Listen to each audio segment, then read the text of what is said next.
99% of tennis players have a one-handed forehand. It's seen as the norm and the conventional way to strike the ball. It's the way most of the pros have been taught to play all their lives and allows more reach. So, seeing a two-handed forehanded tennis player on the circuit is quite unusual but refreshing at the same time. Ecuadorian tennis legend Pancho Segura dominated the tennis world in the pre-Open era, overpowering his opponents with his signature two-handed forehand. Fellow legend and rival Jack Kramer described Segura's forehand as the greatest single shot ever produced in tennis. His two-handed stroke helped him to capture a total of 66 career titles. Another legend, Monica Seles, bursted onto the tennis scene as a teenage sensation with her grit and powerful aggressive two-handed forehand, nabbing an impressive 9 Grand Slam titles.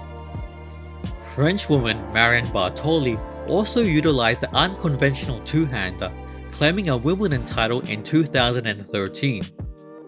Fabrice Santoro and Su-Wei leave their opponents frustrated with magic-like trick shots, and they're disguised with their two-handed on both sides, allowing them to disguise their strokes, leaving opponents in dismay. China's Pang Shui's accurate and powerful flat two-handed forehand strokes helped her make her way into the 2014 US Open semi-finals. She certainly tested Caroline Wozniacki in their semi-final meetup with her two-hander, but unfortunately had to retire due to heat stroke. These tennis players are just a few examples of successes achieved with a two-handed forehand. Of course, the pros and cons of it are debatable. Two hands can assist in a more stable stroke, consistency, and arguably can achieve more power. Using two hands eases the ball direction and helps bring the racket back into position quicker. In addition, there is less chance of injury when you're just not depending on one arm.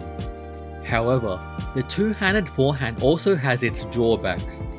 As mentioned before, it limits your reach, particularly on wide shots, thus, more footwork and movement is required to reach those angled fast shots from the opposition.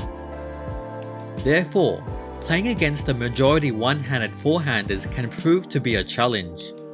As few as they are, there is always a place for two-handers on the circuit. They are unconventional and in some instances, entertaining for tennis spectators.